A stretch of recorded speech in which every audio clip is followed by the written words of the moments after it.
Yo, what's good, YouTube? It's Nehemiah, aka Neo, and today we're going to be talking about the Los Angeles Lakers.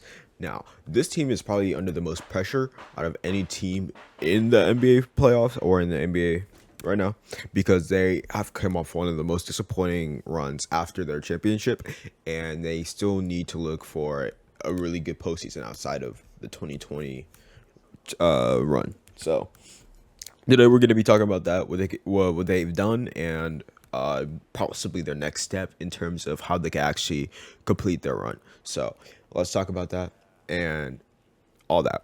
But before that, just like and subscribe if you want to. Preferably subscribe. The channel's doing good, so yeah. First off, let's talk about a lot of the moves that they made. They made moves for Juan Toscano Anderson and Lonnie Walker. I really like the move for Lonnie Walker. A younger guard. I'm pretty sure he's not even 24 yet. Lonnie Walker. I know he's younger. They also got Juan Toscano Anderson. Even though they did miss out on oh yeah, Lonnie Walker's 23. Yeah, he has a lot of upside. I know he's a really good shooter and really good athlete. So oh well, he's not really that good of a shooter, but he is a good athlete. So just be aware of that. He's probably gonna have less things to go for in the next couple seasons too. So in terms of responsibility, so that should be great. I really like that pickup.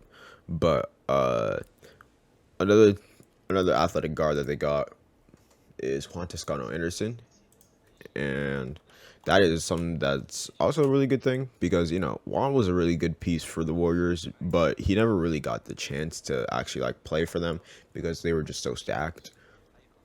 So Juan Toscano Anderson, he's a really good athlete too. He's not as good of a shooter. He shot 40% last year, but he shot 32% this year. I think he could become like a 40% shooter, but just on like little attempts. But yeah, I think this addition is also good. Good two-way player. So I hope that they could at least get what they have, or get what those teams have gone from those two players recently. So, but of course, we know what the big move is for the Lakers this offseason.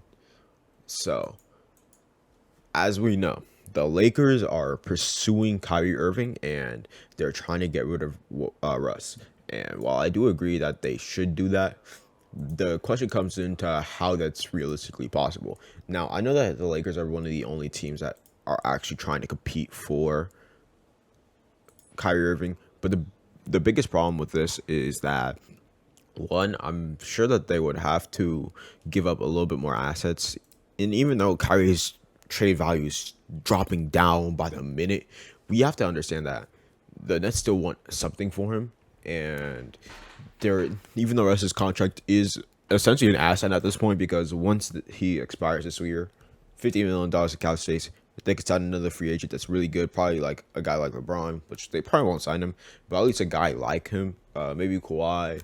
I don't think Kawhi's gonna go there, but like, you guys get the point.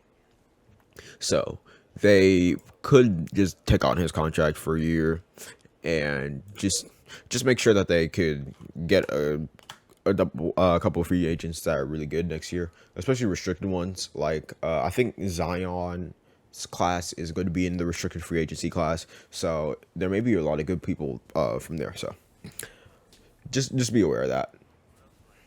So let's talk about how Kyrie trade for Russ would work. It'd probably just be a swap. If not, they probably package Joe Harris and or Seth Curry. I prefer Seth Curry because I think Seth Curry is a more reliable shooter. Uh, there's been multiple playoff series where Joe Harris has dropped and it just has not been good for him for the playoffs. While Seth Curry is probably one of the most reliable shooters in the NBA. Not only that, he probably is the most reliable like role player in terms of shooting. So it's really good for them. I really like it. So you really just got ooh, excuse me. You just gotta love it. Oh, they also got Troy Brown, another younger guy. They did get a lot of younger guys, which you really like to see. They also got Damian Jones, all that shit. But that's not what we're here to talk about again. Back to the Kyrie stuff. if they were able to first off, if they were just able to move off of Russ's contract, I think that they're able to at least go back to the playoffs, kind of, uh, kind of easily. Honestly, it really depends on how injured Anthony Davis and LeBron are this season. Which honestly, I don't want to place my bets that they will be very healthy, but I won't. I will also place my bets that they probably won't be unhealthy like they were the last two seasons, especially AD. AD has missed what more than half the season in both last year and the year before that. So I don't really expect that to happen this year. I think that he's probably just gonna be as healthy as he could over the last several seasons with the Lakers. LeBron, he's a wild card. He's just been more injured the last couple of seasons since he moved to the Lakers. So you just never know with LeBron. But I think the missing piece will be a spacer, a four spacer specifically, who could also create off their own, and that's where Kyrie comes in. Even if they did just get rid of their all the contracts that Russ has, it's just not really enough for me to say that they're actual contenders. But once you place a Kyrie on this roster, it just changes everything. It makes it so that these guys are able to do a lot of the stuff that they weren't able to do before. So I think that that's really good for them. So and another thing about Kyrie is another person who could create their own shot, another person who could create a shot for AD, another person who could create a shot for anyone on the roster. However, I think his ball handling should just be enough, especially with LeBron aging. So you really don't want him to always have the ball, always just make the right decision. You just want someone who could just bail you out from time to time, and Kyrie could be one of those guys. You never know. Another thing that would really benefit the Lakers from this trade would be they could convince Kyrie to take a lesser deal. I don't think that he will, but they could convince him to take a lesser deal in the next season, and that could open them up for a little bit more cap room. Also, I'm pretty sure the CBA deal is going to happen in this year or next year, one of the two. And if that happens, the Lakers will have even more cap space. Also, if you all hear like fireworks, LA is going crazy, but yeah, they just have a lot of flexibility if Kyrie does want to resign, especially with the CBA deal coming on. But anything else is that if I do think that the Lakers were to get Kyrie, my biggest problem with that roster would be the off-court drama.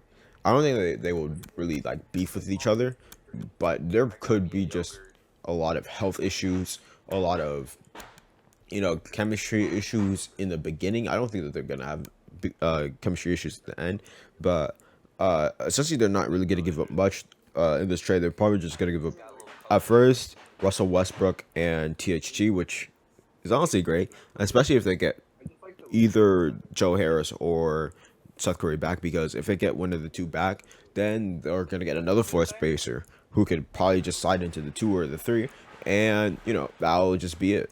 So if they can make this move, if I were to rank them in the Western Conference, they'd probably be fourth, fifth, sixth ish, but it could always change depending on how good Kyrie and AD are, because AD, even though he has been unhealthy, he has still not been as good as he was in the 2020 season, and that's something that you need to really eye in this season, because if he is, then I think they could be as good as the first, but you never know. Anyways, that's it for me. I'll talk to you guys later, and it's your boy Nehemiah, aka Neo, and I'll catch y'all later. Have a good one.